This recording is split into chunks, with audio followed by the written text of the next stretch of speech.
No, I got you on this one, Coach. It ain't nothing. You know what I'm saying? Yeah. The fanatic. But we keep it 100, keep it real. That's the only way we know how to be. Talking that sports talk. You know what I'm saying? Straight out of South Carolina. Upstate, A64. Yeah. The FANATTIC. The fanatic where we keep it OG. We talking sports, so I call what I see. I love the fans like they part of my team. I love the fans like they part of my team. Come rock with me. We got it jumping like it's that valley. I call my dogs out the pound, let's go eat. Turn on the fanatic, let's have a debate. Who really hold down the Southeast from state to state? What team hungry gon' eat everything up off they plate? Who the next one that's really gon' step up and be great? Yeah, the FANATTIC. The fanatic where we keep it OG. We talking sports, so I call what I see.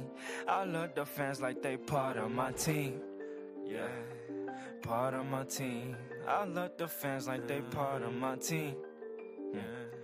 Part of my team. Welcome into the Fanatic Sports Channel for sports fans by sports fans. It's your boy Coach I. Hey man, we in here for another college football wrap-up show. We was testing some audio. You watching, man, get in the comments. Let me know if you can hear me or not. I'm going to bring my guy JJ on. JJ said he couldn't hear me. So, JJ, let's see. Can't hear you still. Can you hear me? Jonathan, can you hear me? Jonathan, my band JV, can you hear me? If you can hear me, give me a thumbs up, a sick'em, or something. Let me know if you can hear me because my guy JJ say he cannot hear me. Jonathan, can you hear me? See you in the comments. Jonathan, yes, Jonathan says he can hear me. JJ, I need you to, I might need to adjust your audio. I don't know. Nod if you can hear me, JJ. I can see you in the back. You can't hear me. All right, let me hold on, Jonathan. Appreciate you showing up, my brother. Audience can hear me. All right, man. On to today, man. Hey, y'all know how it is. I got these games going on. I got the Dogs up big on Michigan State right now. I mean Mississippi State, and then Texas is blanking. Texas Christian is blanking Texas right now, and it's not the offensive shootout that I thought it was going to be. But while we're doing that, man, listen, LSU clinched the SEC West today with a win, and with Alabama beating Ole Miss. Ole Miss did all they could to try to beat Alabama, but they did come up short. Alabama helped LSU clinch, and if the Bulldogs of Athens hold on over the Bulldogs of Starkville, they will clinch the East as well. Penn State blasted Maryland. It wasn't even close. I don't know. I don't know why I thought Maryland was going to give them a little bit of a battle, but it was ugly. It was real ugly. I don't even know if Maryland scored, and that's crazy. JV is crazy. I took Maryland to cover the spread in our work pool. Man, that's not good for me. Navy loses a close one to Notre Dame. Notre Dame actually had pulled off at the beginning, man, and then Navy made it a game. They ended up losing by 3. It's good because I took Navy and the points to help me out in the office pool. Clemson bounced back. I ain't going to say they looked dominant over Louisville, but they definitely looked in control the whole game. It looked like a totally different Clemson team. I think they took that loss personal last week, how Notre Dame was just in their face, running the ball down their throat. I think all the players and the coaches took that personally. They came out with a mission today and did their job. They got the home streak was on the line, and the home streak was on the line, and they held up. Nephew getting in here, man. He said, "How about them Gamecocks?" Nephew was funny. That's right. Florida blasted South Carolina. I did a South Carolina preview video with our guy, the Stat Guy. Stat Guy is at work right now. He may be hopping on a little bit later. Stat Guy was a little bit realistic, but the guys in the comments were not. they was saying that I didn't give South Carolina any credit, and on the video, and I sound like a closet Florida fan. I was like, listen, man, I just call it how I see it. South Carolina's been super inconsistent this year, offensively and defensively, and then Florida ran for like over 300 yards. Florida is undefeated when they run for 210 yards or more this season. The losses, in all the losses, they've ran for less than 209. Let's try to see if I can get JJ in here, see if he can hear me. JJ, can you hear me? I can hear you. Can you hear me? Yeah, we're good. We're good. So this is my guy, JJ Kitchens, Pitt fan, talking football, college football with JJ Kitchens. Just started his YouTube channel, man. We're going to show him some love once he gets some content. JJ, what's going on, man? Nothing much, man. Another good day of college football. All in all, it was a good one, especially for the Pitt fans watching. It was a good one overall. It was nice getting the W, getting the win column. 30? I want to say, what was it? Like 30, 35 or 37-7 today against Virginia. Yeah, it was convincing. Y'all had 14 points in 16 seconds. Like, y'all kicked the ball off. They it was like a touchback. First play, pick six. Y'all kicked the ball off. First play, pick six. It was crazy, dog. I turned the game on. I was like, 14 points. I was like, bro, it's only been 16 seconds. That's not even enough time to run a play. And then y'all got another pick the next drive. Yeah, Devonshire had a hell of a game. He started it off right away. You look at it, and, he's had a really good year, and he's been that guy. The West Virginia game will be infamous for him, and it's nice because when you look at it, he is, he's related to Darrelle Revis. Obviously Revis Island. So Aliquippa kid, it was really cool to see him make that moment against West Virginia, and Darrelle Revis had that punt return. But he's just had a hell of a year where the first 3 seconds, man, he's got a pick, and then right after that, Virginia goes back out. And then Pitt gets another interception. Marquez Williams, a hell of a play by him.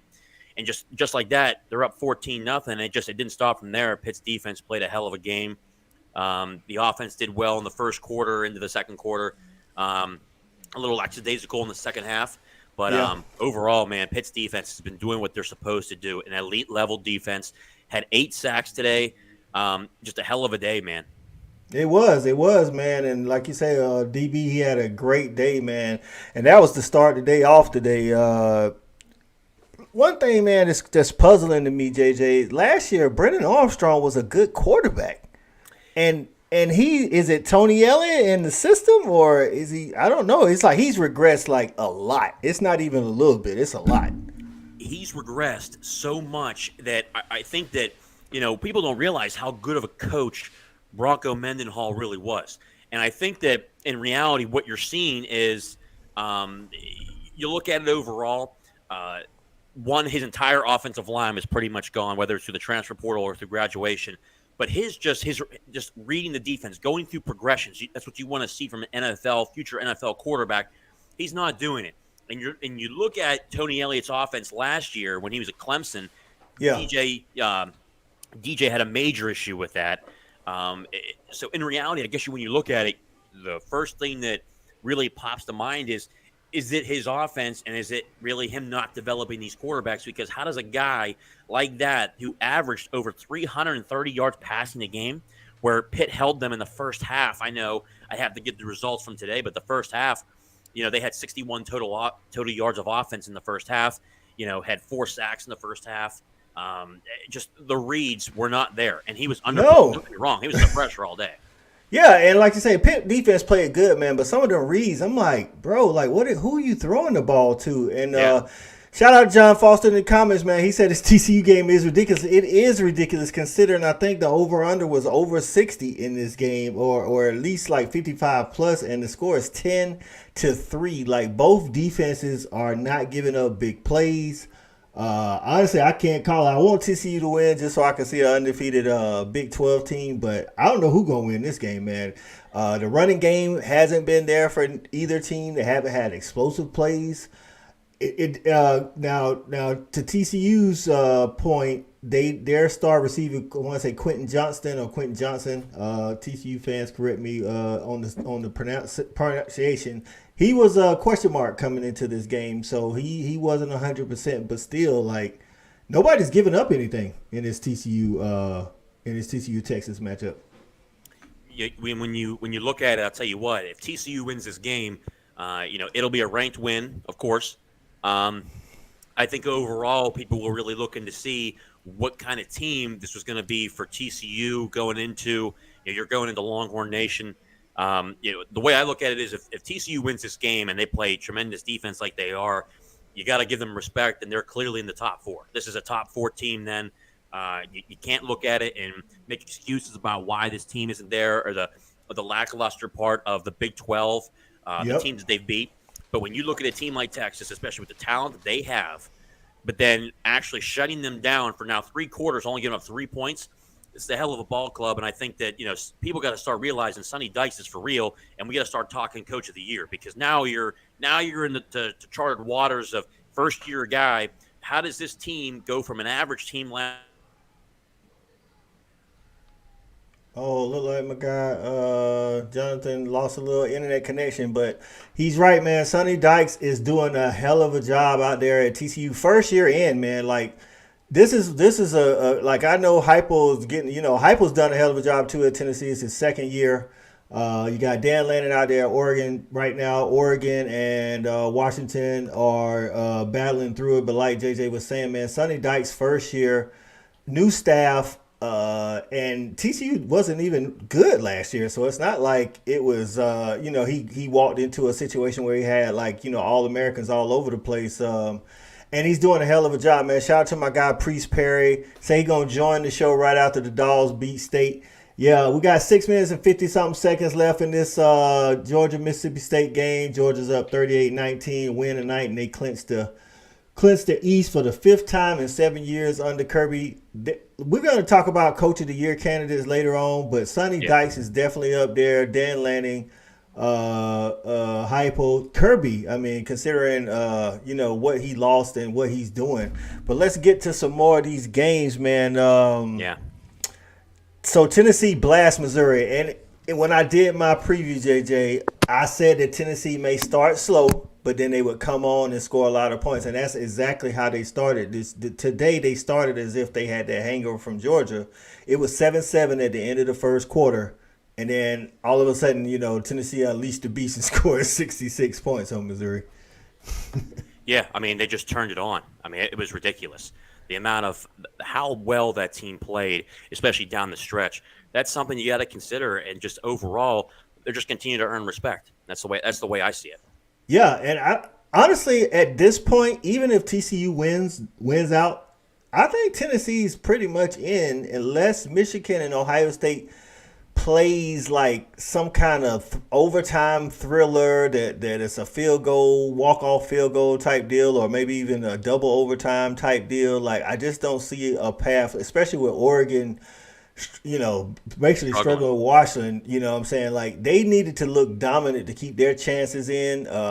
Like, if TCU wins out, you got possibly, I think Georgia, holds on tonight. Georgia's in regardless of what happens in the SEC championship. I think Tennessee is actually a silent Georgia fan, because if LSU beats Georgia by some chance in the SEC championship, I think LSU and Georgia get in.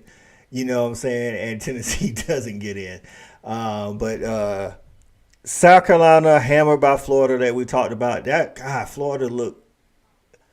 Florida's so puzzling. Now, Greg, Florida is up and down, but South Carolina I just think South Carolina's a bad team. I'll tell you what, it's hard to see this year when you look at the SEC. You have a number of teams that have not performed. I think that obviously the Kentucky loss today was another strike of just, hey, this is really a conference that usually from top to bottom you got decent guys. Where it's Vanderbilt won today. Just you look at it overall, I don't think it's as strong as it was this year. But then look at the Big Ten. The only 2 good teams in the Big Ten right now are Ohio State and Michigan. So the way I look at it is, you're looking at Georgia, Tennessee, Alabama are the 3 teams in that conference that are really pushing hard. I think Tennessee has to continue to keep playing well. I agree with you about Georgia. Georgia will go there. Georgia is the number 1 team in the country. There's no question about that. I think that's a very plain statement. We've already known that. They've played well enough, shut down Tennessee. It was funny. I was talking to Jonathan about it. Just Georgia's playing all around really well right now. Yeah. I think that the teams that we're looking at going to 2, 3, and 4, if TCU continues to do what they do, and the way I look at it right now is if TCU doesn't lose to Texas tonight, I see them winning out. They're going to get in. So I think you're going to have, in my opinion, how it's going to look at it, the Final Four after tonight is going to be eventually, if it holds out the way it does. Yeah. I think number 1, you're going to have Georgia. Number 2, I think you're going to have Michigan, because I've seen Michigan beating Ohio State in the Big Ten, coming up here in a couple weeks. And then Michigan will just roll over whoever's coming from the other side. Just 6, 7 teams on that Western Conference, the Western Division is absolutely horrendous. Nobody wants to win the West. Yeah, it's absolutely horrendous. Illinois, they were ranked today. They're no longer going to be ranked because they lost today. Yep. I think that when you look at it, Michigan will come out at number 2. I see TCU being number 3. The 4th team is where the real juice lies. What 4th team is going to get in there? And I think at this point, the way I look at it is, unless like UNC runs the table, right now they're down by 1 to Wake Forest, 34 to 33. Because UNC's only got 1 loss. If they go into the AC championship game, they beat Clemson, I think they'll be in the Final Four. The question at this point that I have is, does USC or Oregon finish it off in the Pac-12? Oregon, they can't. They're struggling tonight, but they cannot lose any more games going forward. The same thing with USC. If one of those 2 teams loses a game, I don't see them getting in. It's going to be interesting to see who that 4th team is. Yeah, the Pac-12 and the Big 12 have the dilemma of not having divisions. The Pac-12 went without divisions this year, which they normally do. So TCU, even if they win out in the regular season, will have to face a team that they've already beaten. And most likely the same thing in the Pac-12 unless USC and Oregon play somehow. But UCLA still only has 1 loss in the Pac-12. Utah only has 1 loss in the Pac-12. So those 4 teams are up for it. Now, if Washington could spoil the party tonight and go ahead and take Oregon, out of that picture. But my guy B. Shaw says when it comes to the SEC, this is right. Kirby has played LSU twice, once at LSU and once in the SEC championship against that all-time great offense. And Kirby is 0-2 against LSU. I think this will be some different terms. I think Kirby will be ready for the running quarterback, and I think he'll be able to handle it this time. We got our guy Jay Lou. College football with Jonathan Lewis is in the house. What's going on, Jay Lou? Our guy. Another day, man. Another day. Hey, man, y'all helped LSU out today. Went ahead and took care of Lane Kiffin and the Rebels. And allowed LSU to get into their SEC championship appearance, Brian Kelly's first year. I know Brian Kelly got his issues off the field, but coming into the year, I think somebody posted on Twitter like who I thought was a better hire, Napier or Brian Kelly, and I said Brian Kelly. You know what I'm saying? And after he lost to FSU, everybody was coming from a neck. But I'm like, how about now? Yeah, I said I thought that Brian Kelly was the better short-term hire. And I think Billy Napier has a chance to be the better long-term hire because of the ceiling he could have on him versus Brian Kelly. We know what we're getting out of Brian Kelly, right? You know what you're getting. I feel like Billy Napier is the big question mark. Like you don't know how good he could be, so I always try to take that into consideration. So. Yeah. Alabama actually did pretty good, slowing down the run game, but Mississippi was able to just. I don't know, man. I can't figure Ole Miss out, man. Like, you know what I'm saying? It's like I watch them. I know they're a good run team, but I'm watching the game and something else that I ain't figured it out, but it was confirmed. I was like, I don't think he's going to win the Heisman, but Bryce Young is definitely the best player in college football. This game confirmed what everybody already knew. Alabama fans already knew this. I think it's confirmed for the rest of the country that we don't have an offense coordinator. No. The offense coordinator is a quarterback. He is trash, bro. Like, y'all play calling is an absolute trash. And Bryce Young be out there, kind of – I think, the people that don't realize that don't know that Bryce Young out there making that dude look good, bro.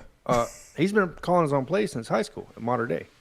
And he came into Alabama doing the same thing. And Nick Saban didn't want him doing that initially last year, but I think what happened was one of those things where like we realized we have to let him do it or we could be in trouble. Yeah, and JJ mentioned it earlier, man. Vandy gets their first SEC win since 2019 with a walk-off touchdown against Kentucky, man. Kentucky, what's going on with Kentucky? I know they've had injuries, man. But the last 2 to 3 weeks, they've been pretty healthy. You know what I'm saying? It's like, look, what's going on? Will Levis is overrated. Can we just say that? I mean, can we say that? Bro, you know they still got him first round. They still got him like almost like top 2 quarterbacks coming out. Top 2 quarterbacks. How about a top 3 pick? They had him. Yeah, they have him as a top 3 pick now. They have him ahead of Bryce Young. They have C.J. Stroud, Will Levis, Bryce Young. The only thing there's only one thing you can tell me that you picking Will Levis over Bryce Young, and that's because you might think durability wise he's gonna last longer. But other than that, there's no category that Will Levis is better than Bryce Young. But we see this every year. We always see this mysterious quarterback just fly up the board, or throughout the year they're like, okay, well the potential's there. He looks like their prototypical 6'3", 6'4", 6'5", strong arm quarterback that should turn out to be good. Yeah. And what do they typically do? Now, to be fair, you're at a disadvantage when you're going into the NFL quarterback anyways because there's only one starter at quarterback. Yep. Typically, there's only one backup. So you have a 1 in 64 chance or 1 in 63 chance technically, right, to get on a roster. Yeah. I mean, there's not many spots. And people like Tom Brady, who's been around since 1938 – you know what I mean? And look how long Ben Roethlisberger was around. JJ, like – these guys, they stick around for a while when they're really good. Aaron Rodgers. So realistically, to get on a roster is already hard enough. Like it is. Stay on it is just unheard of. Maybe it's Will Levis and the surroundings. Kendall Milton to the house. Hey, shout out Kendall Milton. Man. He's battled a lot of injuries this year, man. He got a touchdown. Feel good for the dude, man. All right, so it's LSU and Dogs in the SEC championship. We'll circle back around to that. Boston College beats North Carolina State today. What did I say at the beginning of the year? I keep repeating myself, dude. NC State's overrated. I don't get it. I don't understand. I get it. They have great quarterbacks. These teams can have great positional players, skill receivers, skill position players. I understand that. That doesn't make the team great. I think that's what a lot of people see. They see they got a good trigger man. They say that, and then not to defend North Carolina State, but they did lose their trigger man. But they were still able to beat Wake Forest though. You know what I'm saying? And Wake Forest ain't a slouch in the ACC terms. You know what I'm saying? And right now, you said it in ACC terms. Yeah, exactly. Yeah. So, because what's the score on that game, JJ? The North Carolina Wake Forest game. I got the dog. As a matter of fact, I need to 34-33. Still 34-33. It's a hell of a game at this point. North Carolina's at the 1 yard line, though. The Wake won. So offensive explosion. So let me check in they're on about to take the lead here in a second. Let's check on the Ducks. Yep. Well, TCU's or up more. Sorry. Yeah. So Oregon is 31-27. Minute 55 to go in the third. Look at Washington trying to pull off the upset. Like, if Oregon loses this, they're squarely out of. Texas trying to take it to the house on the kickoff. TCU right now is up 17-3, man. Texas got to find a way to get back in it. TCU hasn't been able to stop anybody all year. Where did they find this defense at? No, that's a mystery. I'll give you that 100%. Their defense has been garbage all year. But I'm going to tell you this. I called them going undefeated. Yeah, I'll tell you this, man, weeks ago. Jonathan. We just talked about this. I thought TCU would lose this game, but I think what you're seeing right now is those players are pissed off that Gary Patterson won. Obviously, they let him go. Ooh, but where's Gary Patterson coaching? I forgot about that. Good call, JJ. Good call, JJ. University of Texas. Yeah. So what do you think that team's looking at? Like, hey, this guy, instead of going because he didn't get fired either. He just basically quit on him and went to a rival. More than anything else, they kind of like pushed him a little bit. From what I'm understanding, is that they kind of pushed Gary Patterson out because it was a struggle bus for a while. Yeah, they weren't doing nothing. But the fact that he didn't retire or go out into another team or another conference, he goes to Texas. There's some motivation there. Yeah, God, good call, Jay. I forgot all about Gary Patterson as a defensive coordinator in Austin, bro. Well, he's an analyst. Analyst, he's a analyst / special assistant to the head coach. Yeah, exactly. I got you. Look, they saw that guy on the sideline tonight and said, "Look, hey, it's go time, baby. That's what we're gonna do." And I tell you what, TCU, regardless of Texas not being what Texas was 10, 15 years ago, I don't care. The fact that this team's playing this well, and if it keeps it to this extent where it's even 3 or 10 points, TCU's earned my respect. At this point, you got to put TCU at number 3 or number 2 at this point. They're undefeated. I think Michigan made, obviously they played well again today. They're just beating the hell out of every dog crap team there is up there. But I'll tell you what, I would put TCU at number 2, let Michigan go to number 3, and then put Ohio State number 4. Oh, man, that sounds really familiar. It sounds identical to my bracket I made, right? Funny how that works out. Hey, listen, I'm with you, man. TCU been getting disrespected the whole time. The committee tried to say after the first rankings that they needed to see it on both sides of the ball. I'm like, you haven't seen it on both sides of the ball for most of the top 10. Exactly. I'm like, you know what I'm saying? So TCU has a better resume when you're talking about AP ranked wins. You know what I'm saying? So undefeated. This will be 5. And the only other team I think can say that is, I want to say Clemson. And Tennessee, I think AP wins. Tennessee's 4. Okay. And Clemson's 4. Actually, TCU will be the only one with 5. There it is. All right. So in the battle of the best group of 5, UCF best Tulane today. UCF Plumlee actually had a pretty good game. John Reese Plumlee, formerly of Ole Miss. Yeah. So I think they may get them a New Year's Six bowl if they can hold on, and not fumble it out. They still got a conference championship to play, so I don't really know a lot about their conference, but hopefully they won't have to play Tulane again. I think JJ mentioned it earlier, man. Michigan just beat the crap out of Nebraska. And at this point, it's going to be fun figuring out who's going to get hired where, because the turntables are now happening. We're going to find out pretty soon here in about a month which coaches are going where. But you look at Michigan. It's another win, a win they should have had. Okay, they're taking care of business like they're supposed to. But like I've said the whole year. Everybody wants to talk about the ACC not being strong, all this stuff. There needs to be a conversation about the Big Ten being really soft this year. I mean, the entire West Conference is absolutely horrendous. Illinois lost again today. Nobody. You look at the East Side Conference. Look at those teams. Penn State's only faced really 2 good teams, Ohio State and Michigan, and they got waxed by both teams. So really, there's just 2 teams in the Big Ten that are really competing at this point. Yeah, well, that's the only top 25 win. Pac-12. Huh? Is that's Ohio State's and Michigan's. Their only top 25 wins are against Penn State. Yeah, and what does that say about Penn State early on in the year, where overrated? They beat up on an Auburn team, which is, let's be honest, is absolutely horrendous. That wasn't a test at all. You look at they almost lost to Purdue, especially the first game of the season.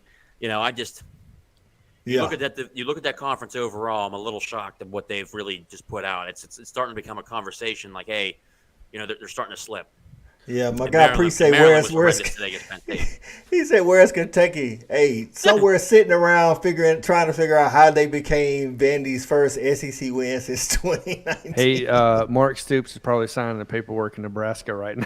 Bro, I don't know. Like, would you leave Kentucky to go to Nebraska though? No, I wouldn't.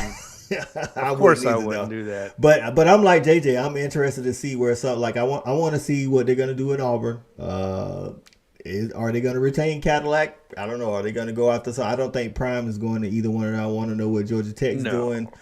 Don't really care. I just interested to see who gets the job at Georgia Tech. I'm interested in the Nebraska. I just don't think Nebraska is a place that you can revive at this point. In this day in college football, because nobody really wants to go play in the state of Nebraska. You know what I'm saying? Florida, beach. California, beach. Georgia, southeast, warm weather. Nebraska a foot of snow. Facts. Speaking of warm weather, Miami took care of business today over Georgia Tech. It started out as a good game. Not good day for me. The U's back, baby. The U's back. I'm telling you, that's what that means. Listen, we here to do the reaction show, but I do want to ask Jonathan one thing because he keeps up with the recruiting, man. Don't forget to check him out over Rashada, bro. Yeah, check him out over his channel, man. College Football with Jonathan Lewis. Hey, man, that was a huge get for Miami underneath the Florida Gators' nose initially. So what happened with that? Did he watch the Seminoles beat up on the Hurricanes and say, I need to go back to Gainesville? I think and this is just my personal opinion, I think what happened was he went down there. He saw the culture, whatever it may be. You know how it is. If I'm just going to be real with you for a minute. If I'm 17 years old and I get down to Miami, I see Miami Beach. I know how Mario Cristobal is going to be recruiting these guys. He's going to have previous Miami players recruiting these guys, right? Ed Reed, all of them's probably contacting these dudes to some extent. Yeah, you're going to be hyped to sign with Miami versus Florida. Because you compare the culture of Florida versus Miami, it's two different worlds when you look at it that way. This isn't the 2008 Florida Gators. They're not gangbanging, going to clubs and everything else. This is Billy Napier, a straight blue-collar style team, and they're recruiting that way, whereas Miami's on the hype train, you know what I mean, everything else. And so your initial reaction is like, man, I want to be with that team. And then what happens is the dust settles, and you see the big picture, which is like who's going to have you more successful long term. Yeah. And that's when you start looking at, well, this dude has Corey Raymond. He has a hell of a staff put together. He had, Billy Napier. He's really up and coming. We kind of know what to expect from Mario Cristobal. We've kind of confirmed now, and this is, I feel like, the biggest piece of it all, though. We have confirmed now that Josh Gaddis is sorry as shit. Well, bro, honestly, I felt like his offense at Michigan was a little old school, and I get it. They had outdated. A good offense. Yeah, outdated. I felt like they had a good offensive line and all, but I'm like, I don't know about Broyles Award. Like, I mean, I get it. I think the nation was kind of shocked that Michigan was just, that good at some point last year. Yeah. Because Harbaugh and company has fumbled the bag over time. Last night, the Trojans put a hurting on Colorado, as they should have. 55-10, I think it was. That game, though, was in the first quarter and a half was horrible. Did you watch it?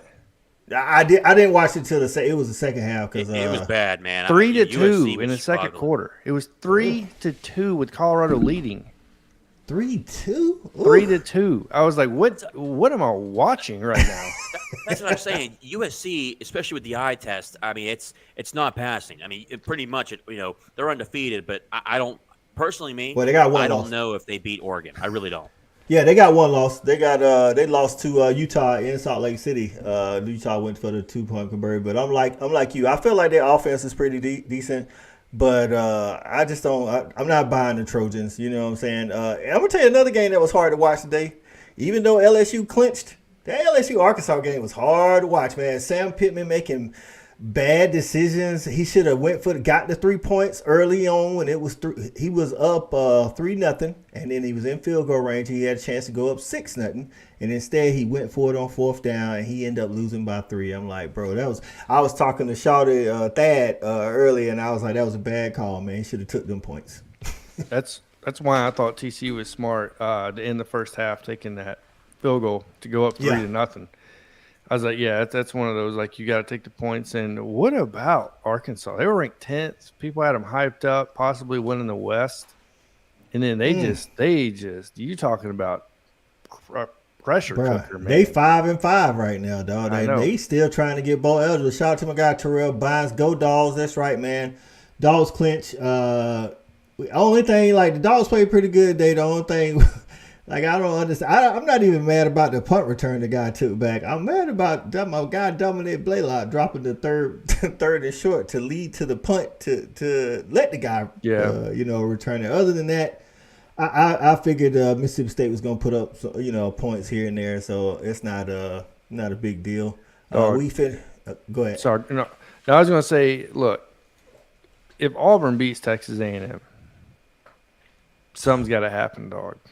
I'm just saying, Bro, I'm with you. I'm with you. Like, I get the fact that his buyout is $90 million. But if they got all the oil money, and this dude is only got, like, if they hold on, this dude is 3-7, bro. 3-7 on $100 million fully guaranteed contract. Bro, 3-7. My question is, at this point, I don't think he's going anywhere. But the only way that he goes somewhere is if there's a negotiated buy down where he's not owed $90 million. Maybe they really bring it down like to 50, and that oil money takes care of it. I just don't know what they're going to do. I thought, to be honest with you, when people don't realize when he left, I talk about ACC. When he left Florida State, he was well known for not being able to build offensive lines, and they were horrendous. Jameis Winston did a lot of work for him. He goes to Texas A&M. His first 3 years, it was the same exact thing. And now he's got all these recruits. You've got guys, smoking weed in the locker room before a game. I mean, are they even focused on winning at this point? And they truly don't like the guy's offense. He can't develop quarterbacks. I'm not sure, to be honest with you, since Jameis, I'm not sure he's actually recruited one good quarterback that's actually done well in his system. I personally think his system's old school. He can't, when you actually look at the tape and you look at the route concepts they're running, especially from deep zone, mid zone to early zone, for instance, whether it's in the flat, you got guys going 5 to 10, 15 yards, and you have the real deep patterns where you have the post patterns going from inside and out. I don't know. I've looked at this. I've looked at some of the tape just to really figure out what's going on because Miami almost won that game when they were down at College Station. Yep. I have no idea what he's doing. No idea. And he got the moniker for being some kind of quarterback guru. And outside of Jameis Winston, has he been? I mean, Jameis Winston was going to be good regardless of where he went. You know what I mean? He could have went. DeAndre Francois wasn't even good either. He was hyped up because Jimbo was there. People thought he was going to develop Francois into something. But yeah, Texas A&M about to have that max exodus has already started. It did. It started with 3 players in 2 days. Them in Auburn. At least Auburn fired their coach. And said, "Hey, man, we realize there's something wrong. Like if they don't have, if there's no coordinator firings or anything from Texas A&M, that's Texas A&M. Putting their head in the sand, saying, everything's okay. Everything is not okay. And I don't want to hear that about they had no quarterback and nothing like that's on the coach if you ain't got no quarterback, bro. It's one thing if you lose games, but it's not. They're just losing games. He's lost the locker room. Like you said, they're smoking weed. Yeah, they're on the road. On the road. So, which means somebody's either transporting weed on a plane, or they hooking up with South Carolina players or fans or whoever it may be, and they getting weed that way. Either way, you got some malingering going on somewhere. But and then you're doing 100 miles an hour in parking garages. You got people screaming at coaches and getting away with it. Like this is I love it, man. It's just listen, man. The only thing worse than Texas A&M situation is the Big Ten West, and another one of those snoozes. Iowa beats Wisconsin. Is there a job in the West that if you was a coach that you would want? In the Big Ten West. No. In the Big Ten West. Like Wisconsin, Nebraska, Purdue, maybe Minnesota, maybe? No, I'm not touching any of that with a 20-foot pole, bro. What I can tell you is this. I know this for a fact because I know how Wisconsin works. What you're looking at Wisconsin's head coach today. I'm just letting you guys know.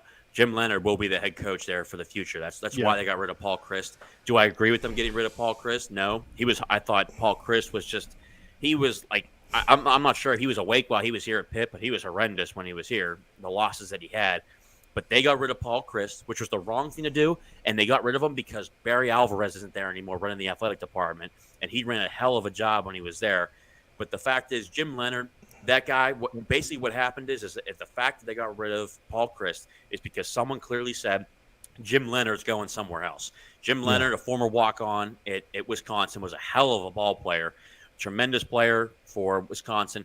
He's there. He'll be the head coach going forward. The question is I don't know who would want. You look at Nebraska. Look, it's a job that's going to pay $4, $5, $6 million. That's the attractable part of it. Is you're going to get paid a lot of money. But when you look at an actual coach, for a fact if you're an agent going in there especially for your coach, you have all the leverage in the world. You're asking for 4 or 5 years guaranteed without a guy getting tossed out of there. You're basically going in there at ransom at this point. I want my guy having this long, this amount of money. What's the recruiting aspects of it? What's the budget? I want to know what kind of coaches can I get? What's the assistant salary pool? You're going in there and basically you're holding them hostage. Nebraska is in so much trouble. It's unreal. So Washington took the lead on Oregon, and Wake took the lead on North Carolina. Am I behind? I'm looking now. Might be a year ahead of me. Wake Forest is up 34-33. And then Oregon, Washington is up 37-34. Oh, my God. With 51 seconds left, Washington took the lead. So Oregon loses this game, they're out. Ooh. Hey, Washington's a good team. Michael Penix has been a no joke this year. He's actually Michael Penix coming into today was the nation's leading passer. So and he was balling earlier in this game. I watched him, and it's like that left-handed throw. It's like it throws the DBs off, man. It's like he can throw off balance going to the left like nobody's business, though. I'm not gonna lie. I'm looking at scores here though, and it's just absolutely funny to see the score. But man, just good for Tennessee scoring 66 points against Missouri today. God damn, Missouri. They took their anger out. They know what defense is out there. Tennessee went angry. They got lashed by Georgia, and they're like, no, they said 13 points last week was really pissing me off. I'm just gonna absolutely just dump it on Missouri. Yeah, I think they heard Kirk Herbstreit and Chris Fowler during that playoff rankings selection show saying that the Oregon loss and the Tennessee loss to both to Georgia was kind of the same because of how Georgia controlled the game. So they wanted to prove that they're not Oregon. It's like, look, Oregon can't put up 66 like this. And, oh, my gosh, it's 19 seconds. Uh-oh, what we doing? Oh, good move.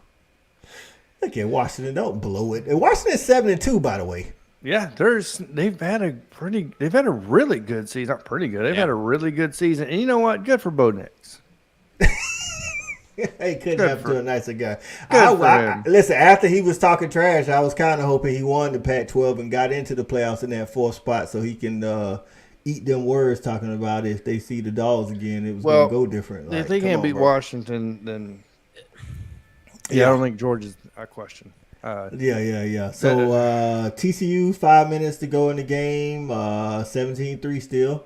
TCU's going to win the game. And I'll tell you what, that's a hell of a win for TCU down in Austin, Texas. I mean, call it what it is. That's a good win. It's not easy to win there. You got 90 to 100,000 fans are there. Exactly, night game.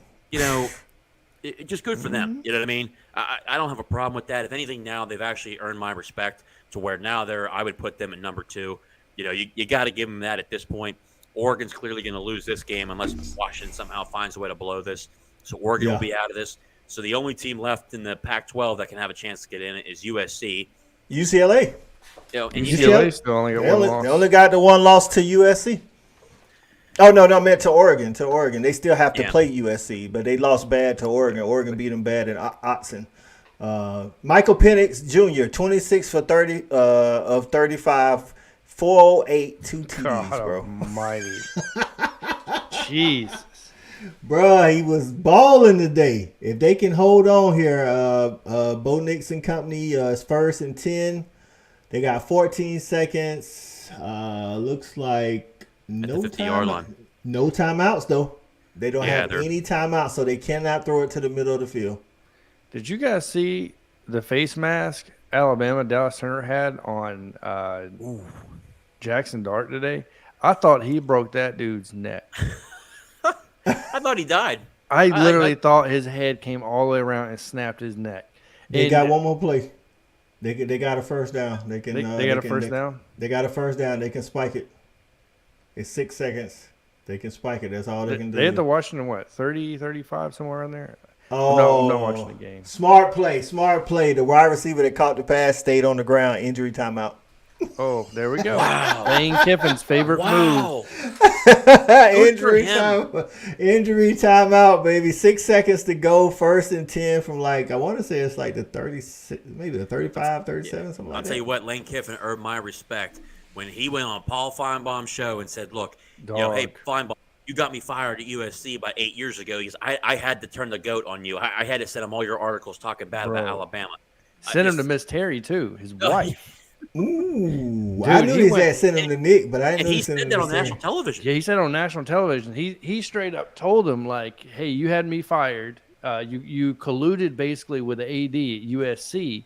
Like, and dude, it got awkward because Paul Feinbaum didn't know how to. He kind of had that like grin of like, I don't know what to say. And he's like, yeah, I didn't send it just to Nick Saban, but I sent it to Nick Saban and Miss Terry to make sure they got it. And I was like, Feinbaum had that look like, hey, I had the top of my head shaved, but not the sides. Yeah, it was one of those. Listen, man, I keep telling people, man, that his whole demeanor, his character, his he can win, bro. Lane Kiffin's he's the next coach in Alabama, dog. I'm trying to tell y'all, dog. He's gonna be the next coach of Alabama. I think so. I saw somebody today talking about some. It was a Bama fan. He was like, Bama's gonna offer Kirby. When Nick Saban leaves, Bama's gonna offer Kirby. Played at Georgia. He's Georgia forever. That man is not going nowhere. You know who's going to Alabama? Who? Don't start this crap. Don't even. Dan Lanning. Okay. Dan Lanning will go to Alabama. Dan Lanning's not going to Alabama. Alabama's not giving Dan Lanning money like that. Dan Lanning's going to have to make some playoff appearances, and I feel like Lane Kiffin doesn't have to have the resume that another unknown coach will have to have because he's Lane Kiffin, bro. So hey, we gotta before you go. I'm gonna let you go here in a minute, Jonathan. We got our guy Hog Wild Podcast. What's going on, Hog Wild? Can y'all hear me? Yes, sir. Hey, loud and clear, dog. Loud and clear, man. Can y'all hear me? I can't hear anything y'all are saying. Okay, well, we can hear you. Hear you. So we're gonna put you backstage until you can. Can you hear us? Hold on 1 second, fellas. All right, go ahead, Jonathan. No, I was gonna say make sure someone had him on suicide watch or whatever. No, I'm just messing. I'm only saying that because Alabama won by. How many close games is Alabama going to have? It comes down to the last play. That's 4 this season, by the way. Listen, while you at it, we was talking about Bill O'Brien earlier. Your boy on defense ain't doing. Yeah, the boy on defense ain't doing good either. They're gone. They're both gone. I think. They're both slobbering with the strip sack against A&M. And they said hot trash. They are, dog. I don't care. Like there's no excuse for going. Listen, if Auburn holds on. There's no excuse for going 3-10, and then you got 2 more games. I don't care what happens in those games. You don't go bowling after paying, like my guy said, $30 million for the recruiting class. But the thing, Cadillac got to be gone by the end of this year. By the way, that half that class will be gone. Listen, I knew none of those guys was really going to be impact. Like people sometimes overestimate the impact of a recruiting class. Like you get like 1, maybe 2 in your recruiting class that crack the depth chart. You know what I'm saying? Like, and then you get your people like Malachi Starks. You get that guy, and then like you get like Denver Harris was a monster. He was. You get a Harold Perkins from LSU. Oh my gosh, bro! But the thing is, you get 25 to 27 kids in a recruiting class. One guy. You can't, I get it. Long term, you could be happy about a top recruiting class, but like that next year, you ain't looking for those guys. If you're looking for those guys to be a major impact, your program's in trouble anyway. I'll tell you this though, but what does that tell you? That they had the number 1 recruiting class. Okay, people don't want to hear this, and it's the truth. You can recruit the best players in the world. If you don't develop them, there'll be nothing. Facts. Alabama and Georgia have been number 1 and number 2 forever about developing talent. You can bring the best players in. I mean, for perfect example too, Miami brought in a number of good transfers. I think Hakeem Mesidor from West Virginia to Miami has done really well. But you look at that overall team, they brought in all that talent. I think that Josh Gaddis won. He made all those comments about how Michigan didn't respect him and that, he had more success. The success was a lot to do with him. It's really not. You had Tyler Van Dyke last year.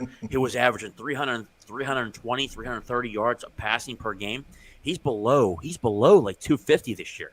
The guy got benched at one point. Yeah. You got to start asking questions that, hey, it comes down to developing players, and some of these guys don't do it. That's why their programs are up and down every single year.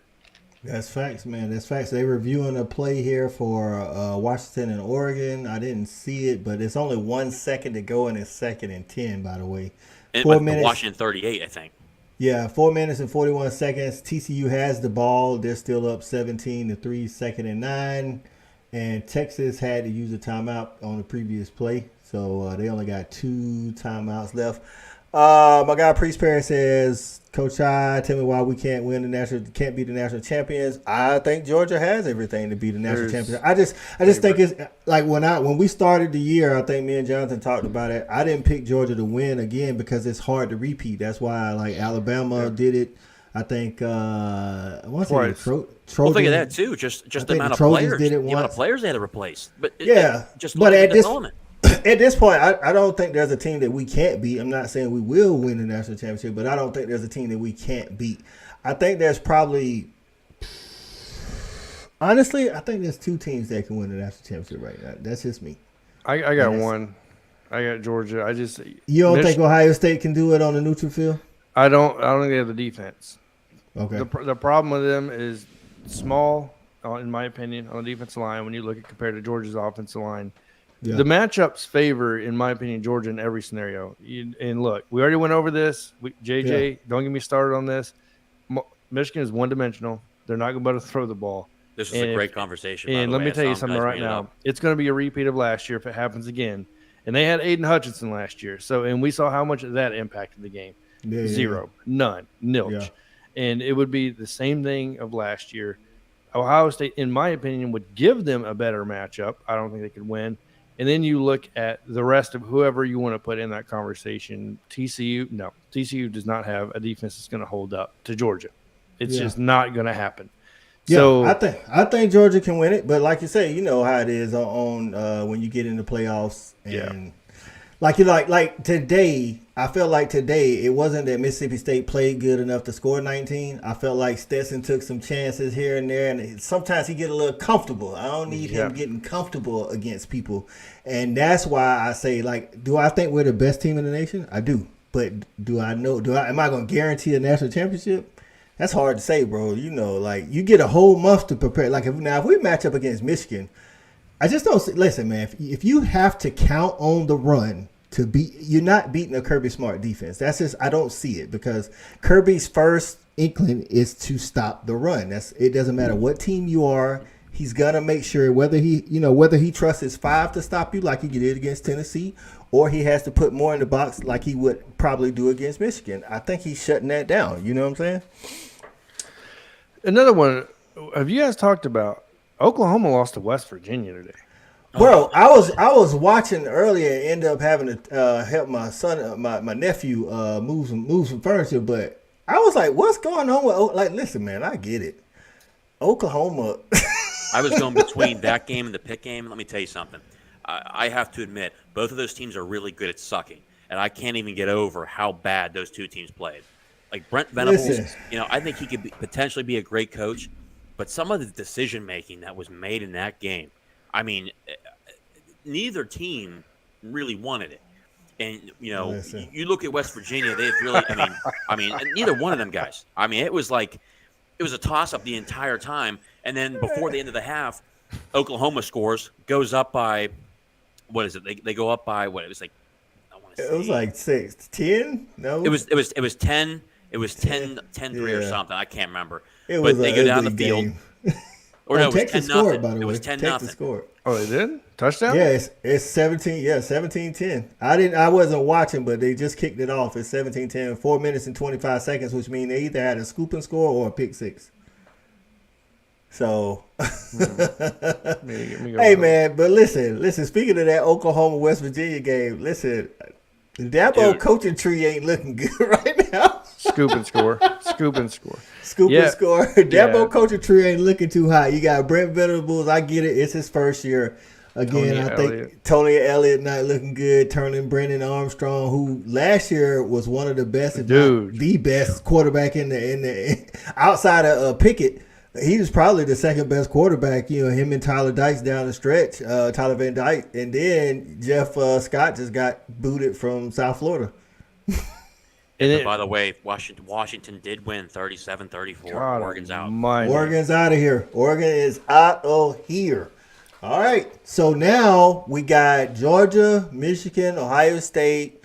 TCU look like, I don't know, they got 4 minutes, but if they hold on, they'll be in the 4, and then you got Tennessee Who was 8th last week? 7th and 8th. Ole Miss LSU was one of them.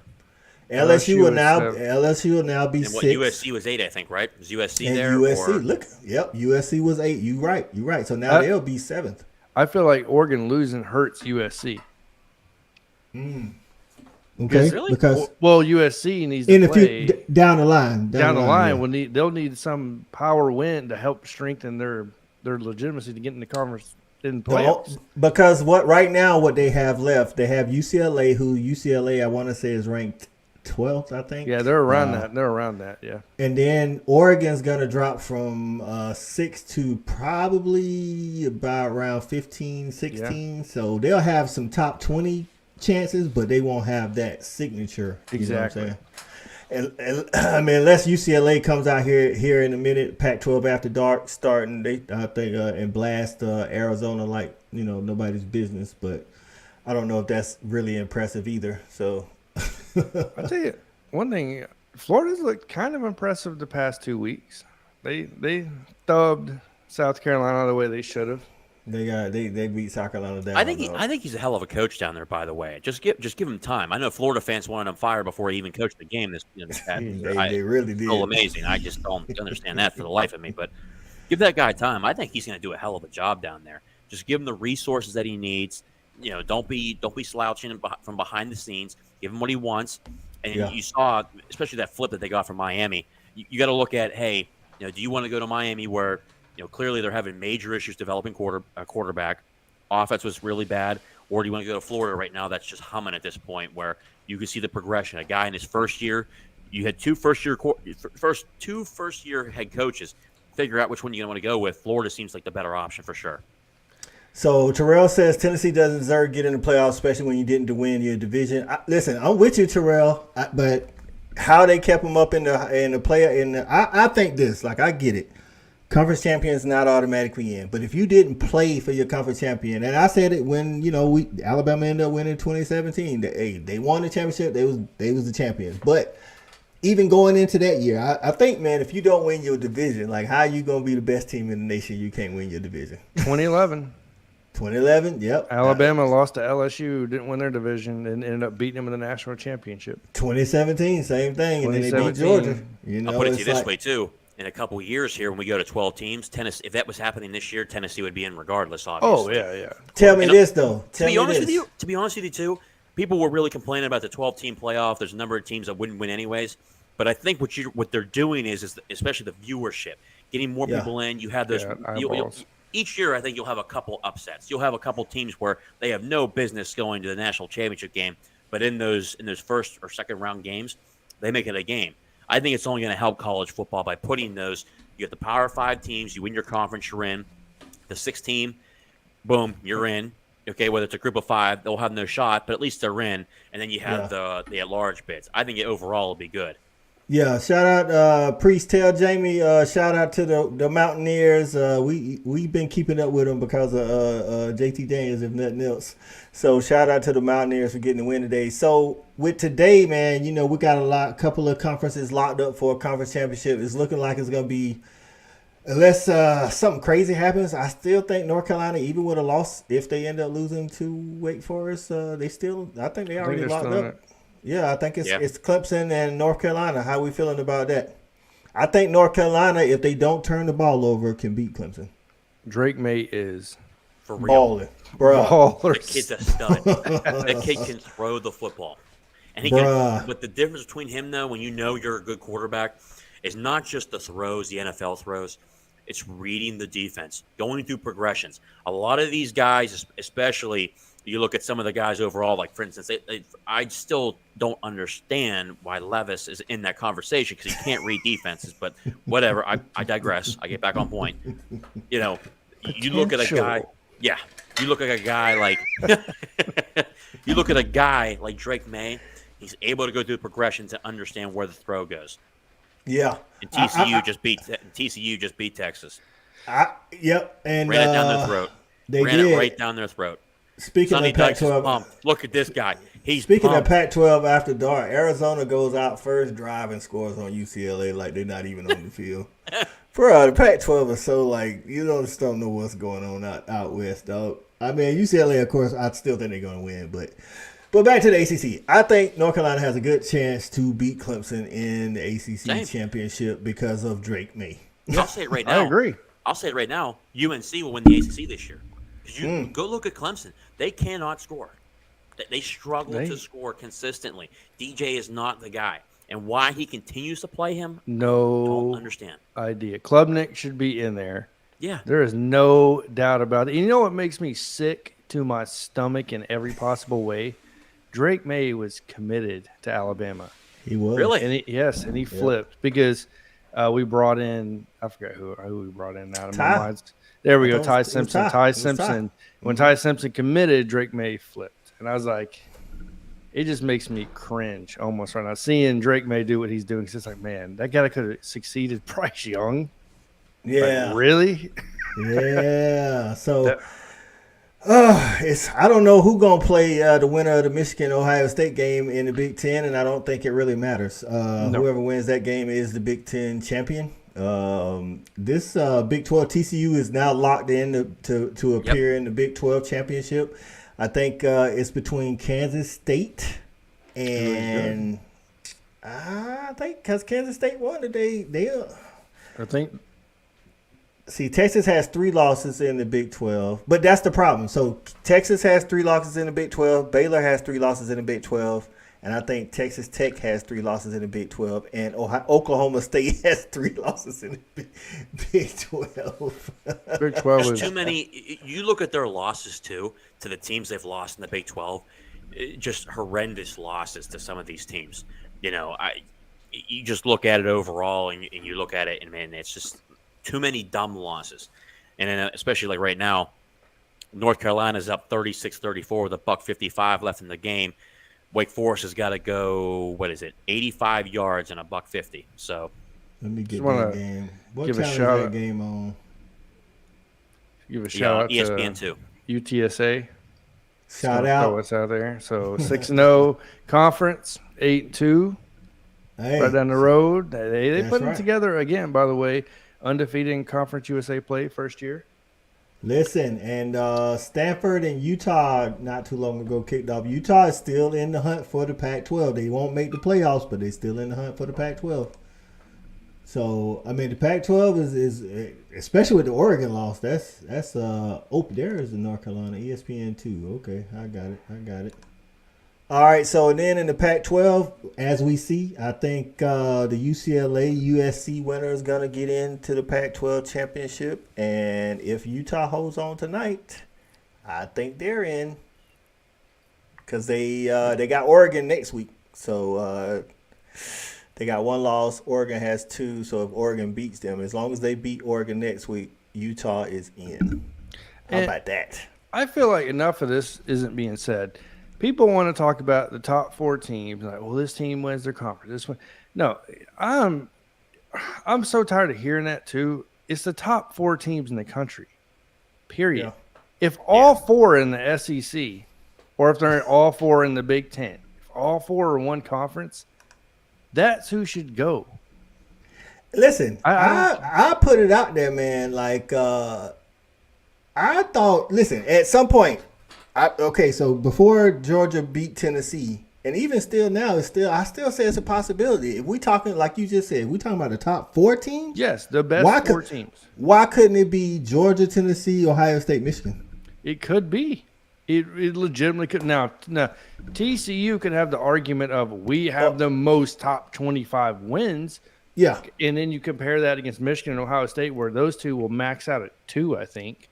Yeah, that's a hard reality, by the way, for either one of those. It's like you may only have 2 top 25 wins, and this team has 5. That's a hard argument to make. But let's just say TCU loses the Big 12 championship, and then you got a tight game between Michigan and Ohio State. Why couldn't we see Georgia, Tennessee, Ohio State, Michigan in the playoffs? They would be the 4 best teams, though. If it's the 4 best teams, it is the 4 best teams. I don't care about what conference you play in. Whether you deserve – nobody cares about what you deserve. Nobody cares about that. Like, no, if I'm watching the playoffs, I want to see the best 4 teams. I don't want to see somebody – I don't want to see Cincinnati turn into a game like it did against Alabama, where Alabama's just going to run it down their throat. And I mean, yeah, the score is not embarrassing, but if you watch the game, it was embarrassing. Yeah.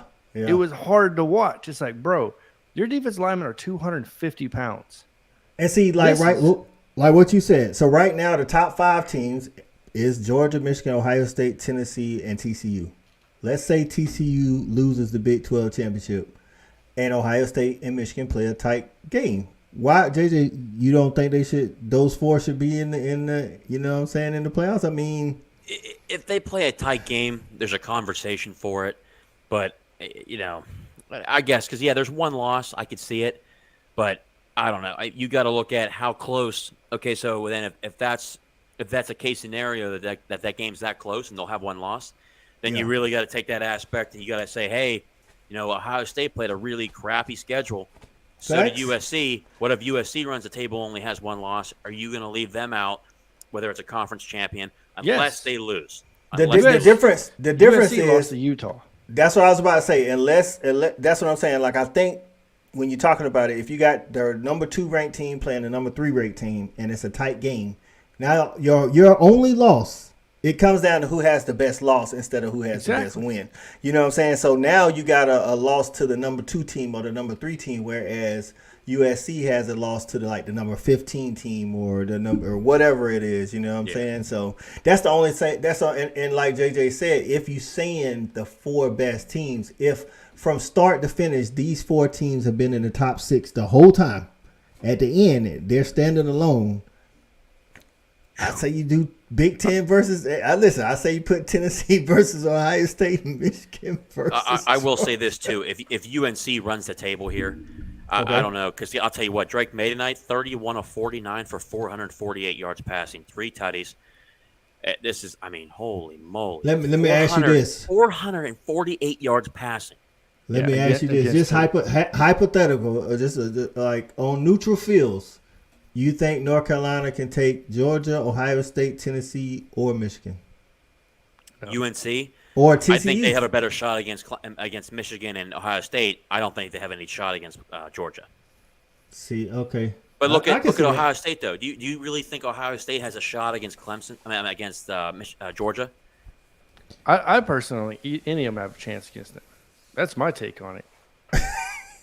I think Georgia should be excluded from the conversation because they are hands down ahead of everybody else. From top to bottom, excluding one subpar game, and if you want to consider a 33-0 shellac against Kent State a subpar game, you remove that, dude, it's not even close. Yeah, it's literally not. Ohio State struggled with Northwestern. Yeah, that's what I'm saying. So, Ohio State can't play in inclement weather. We've realized that they definitely. Because let's be honest, then, because dude. It's true though, but it is true. True. It is true. See, that's where TCU actually showed tonight that they got a little bit of defense. North Carolina hasn't shown that, and I get that Ohio State doesn't have a great defense, but Ohio State can get a stop here and there. Like UNC, that's how I feel like when you're talking about comparing them to the other guys. I feel like Michigan could take the air out of the ball and not let UNC's offense on the field. That's the only reason why I think on a neutral field they could beat them. So that's why I don't really put UNC up there in that conversation, even if they beat Clemson. You know what I'm saying? Like I like Drake May. I think Drake May should be in the Heisman conversation, but I just don't think North Carolina just won 36-34. Auburn won. Auburn beat Texas A&M. Jimbo. Texas A&M. They're on Williams. suicide watch at this point. Jimbo, you getting beat by interim coaches now, dog. Come on, Jimbo, bro. they have a big sign out in College Station. There's a big sign called Jimbo the Bimbo. That's what they have out there right now. Dude, he didn't even get just beat by an interim coach. Was Cadillac even a coordinator? No, he was. I thought he was a running back coach. He was a running back. That's what I'm saying. So he didn't even get beat by a coordinator. He got beat by a positional coach. Bruh. Nothing against Cadillac, but I'm just saying if you're Jimbo Fisher on a $100 million contract, you can't be getting beat by what's their quarterback's name again? The guy from Robbie Ashford from He transferred from Oregon. They basically Oregon and Auburn switched quarterbacks. This man went 6 of 13 for 60 yards, 1 TD and 2 interceptions, and they won. Bro, why is Robbie Ashford top 6 in passes over 20 yards accuracy, but he's last in passes under 20 yards accuracy? Dude, Connor, and guess what? A&M had Connor Wigman back. A&M, but A&M was without A-Chain, but I don't think that's a reason to lose to Auburn, though. Dang, Jarquez Hunter had over 121 yards. Tank Bigsby had 121 yards. Robbie Ashford had 47 yards. He had 270 yards rushing. Bruh. Tank Bigsby was their number 1 receiver. Bruh. Dude, Texas A&M got problems, dog. Bruh, this is bad on Jimbo, man. Florida State. They looking good. What's the score? It's crazy. They're up big. They're up real big. Just to put this out there, what we have so far, if my understanding is correct at this point, the ACC is now decided Clemson versus UNC after UNC won tonight. The Big 12 is obviously TCU. Still someone needs to clinch there. The MAC conference has Toledo. Yep. SEC obviously right now clinched. I believe clinched is LSU versus Georgia. Yeah, it is. Both of them today. Yeah. Yep. And then that Sun Belt, I think, if I'm correct here, is just Coastal Carolina. Just going through all my notes here. But you look at the SEC and the ACC are ready to go. I'll tell you what, it's going to be I'm excited to see the SEC championship game between LSU and Georgia. Let me say this. I think Georgia's going to win. But hypothetically, if LSU wins, does LSU look? I think at this point, Georgia wins the regular season. They're in regardless of what happens. LSU's not getting in, dog. Even if they beat Georgia, rainbows, and they can smoke all they want, and they can drink all they want. They can eat all the gumbo they want. If they beat Georgia, they can. If they beat Georgia, they got something on Tennessee. They can say they beat Georgia and Alabama. Tennessee, the loss.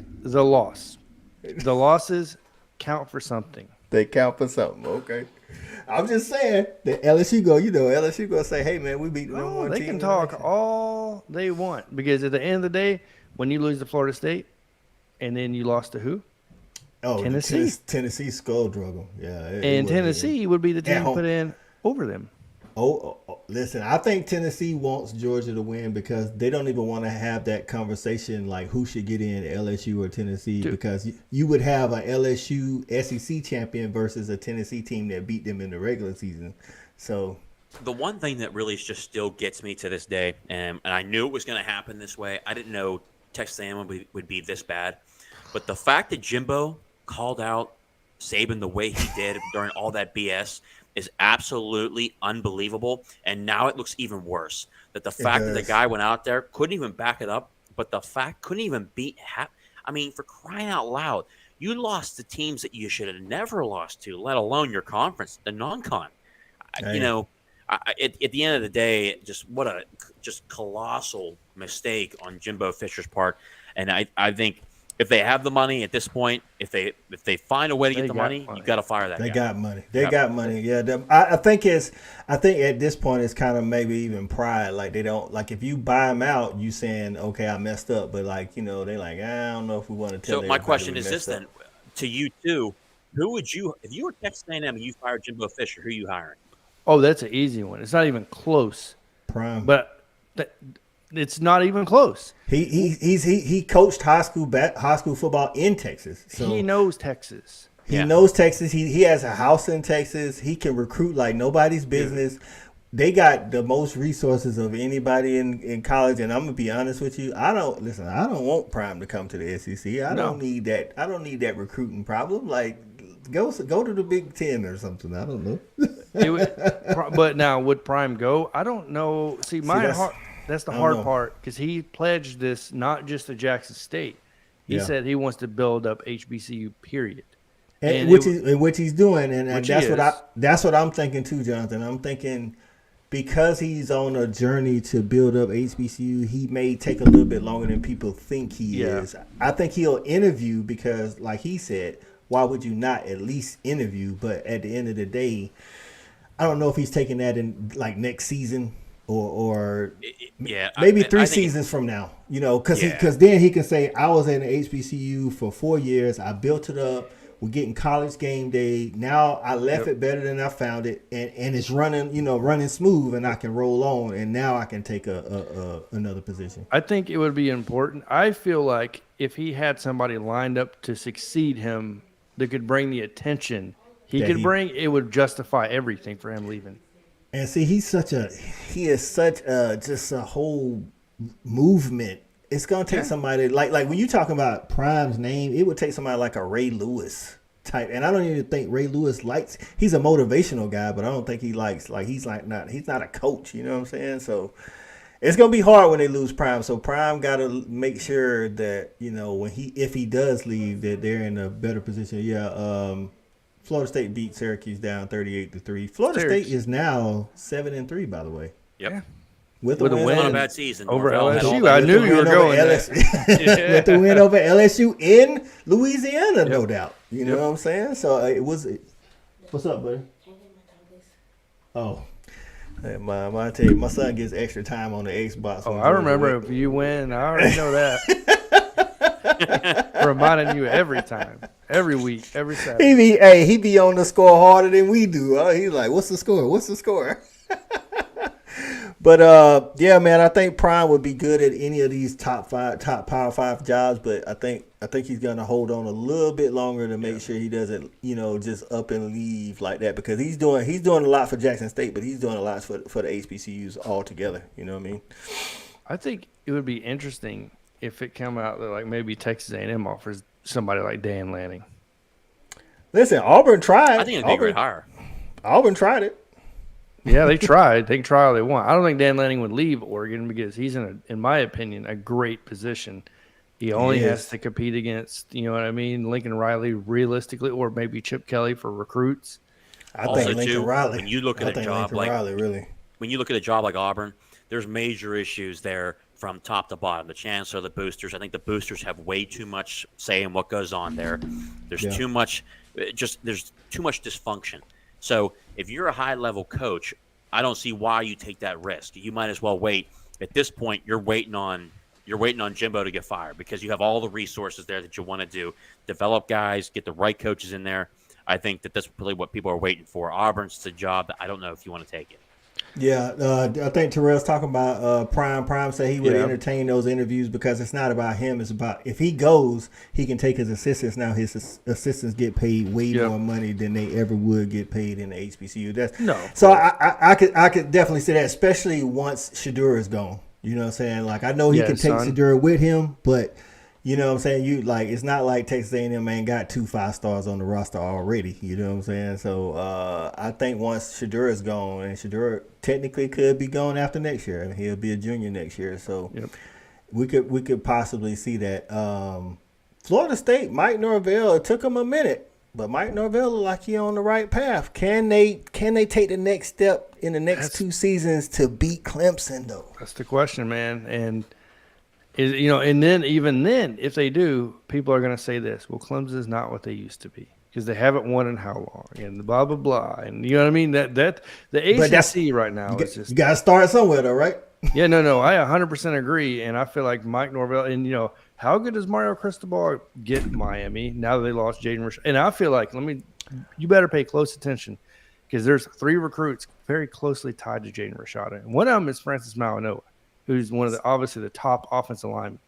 So I was talking to a Florida State guy last night, and Jonathan, you know more about this. So what would it do if Florida State beats Florida in rivalry week? Now they have the wins over both the teams. Because one of the biggest problems for Miami, Florida, and Florida State over the past 5 to 6 years is they can't keep talent in state. And now that they're doing decently about keeping some of the talent, Florida State comes out and says, hey, we the best team in Florida. You know what I'm saying? I think if Florida State beats Florida or Florida beats Florida State, it's going to be a null effect because the recruits are chasing right now. You're not really looking at a lot of competition between Florida and Florida State. Number one. Okay. Number two, both have something going in their direction. Florida's going to use the potential. Billy Napier's changing the culture. You could be a culture changer here and everything else, and you have a good position, of coming in here and starting almost right away. Why do you think Jaden Rashad probably went to Florida? That man, I know we could have did it at Miami, but you look at Florida's recruiting class, it lines up more with his skill set. And then you have Florida State saying, well, we started at the bottom and now we're rising. Mike Norvell is looking good. So you would come here for that. But the big downfall to me for Florida State is Tallahassee. I've been to Tallahassee a million times. And there's nothing awe-striking when I go and watch a Florida State game.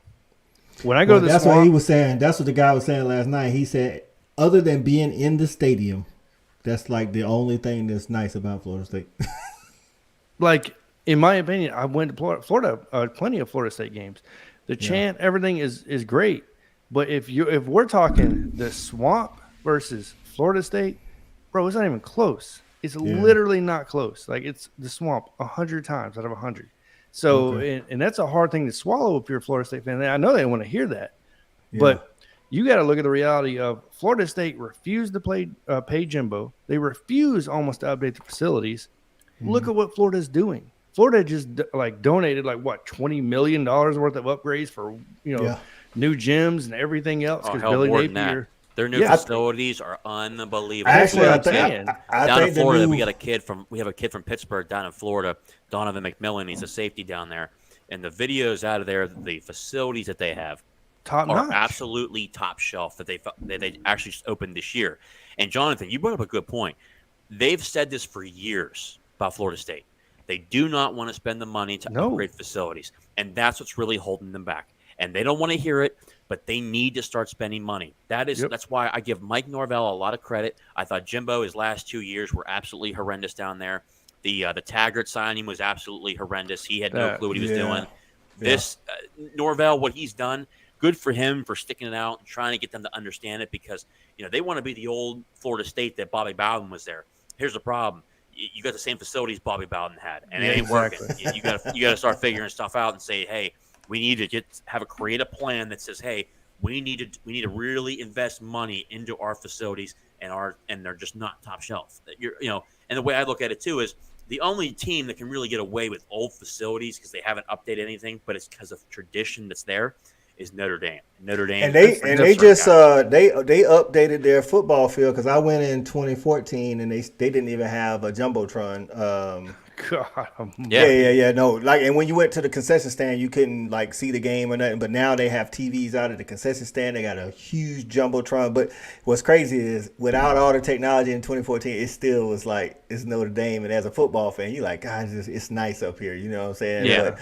Well, shout out to Wallace, man, joining us. The Dogs clinched the East. We was talking about that earlier. JJ was talking about the conference matchups. A lot of those things are locked in now, so people can start focusing on a new opponent. I did want to ask you, JJ Pitt, what's going to go on next year at quarterback?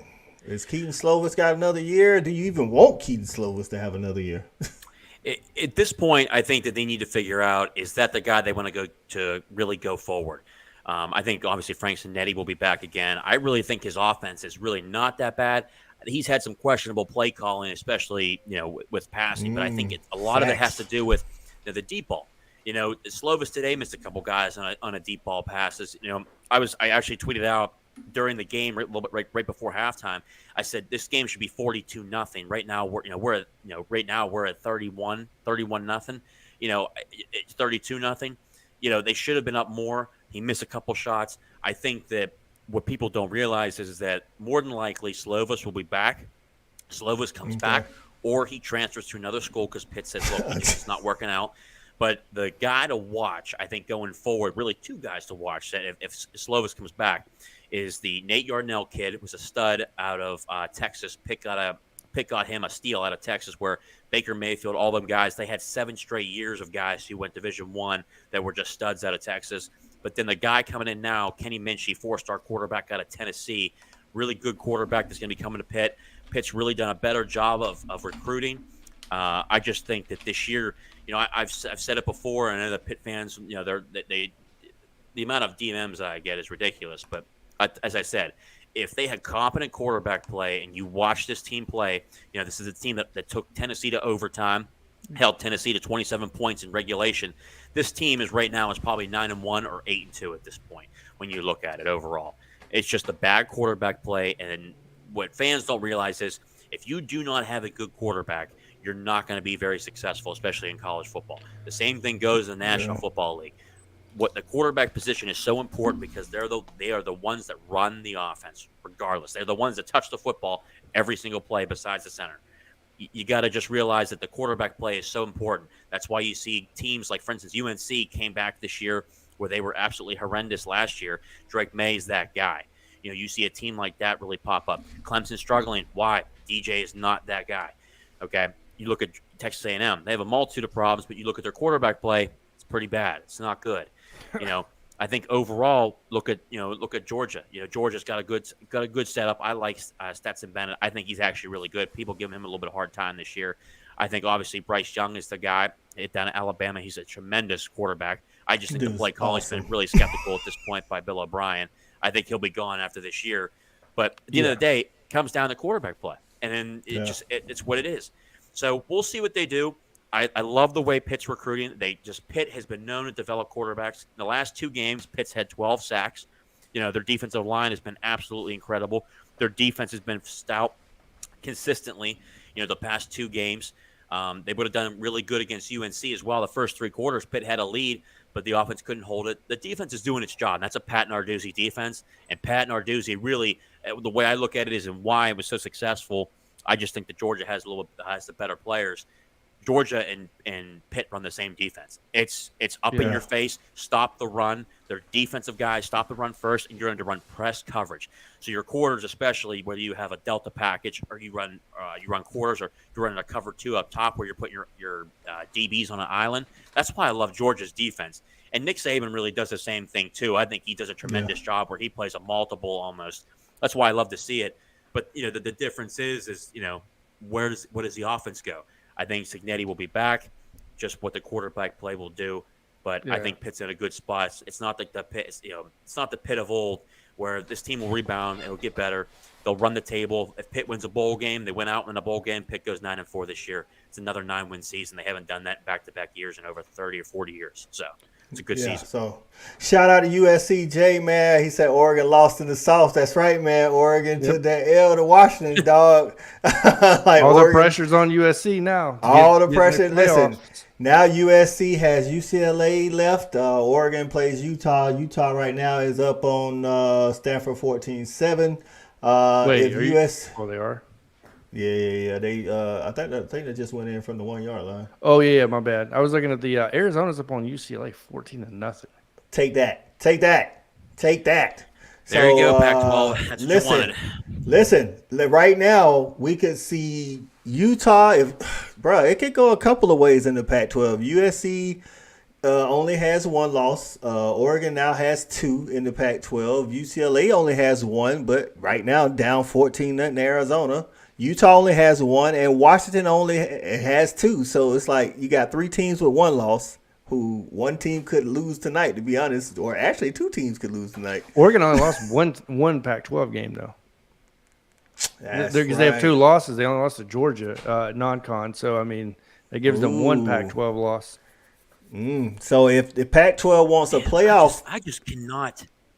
Listen, if Pac-12 wants a playoff, wants to have a chance at the playoffs, it needs to be USC or UCLA. It has to be one of them because they're the only 2 teams with 1 loss.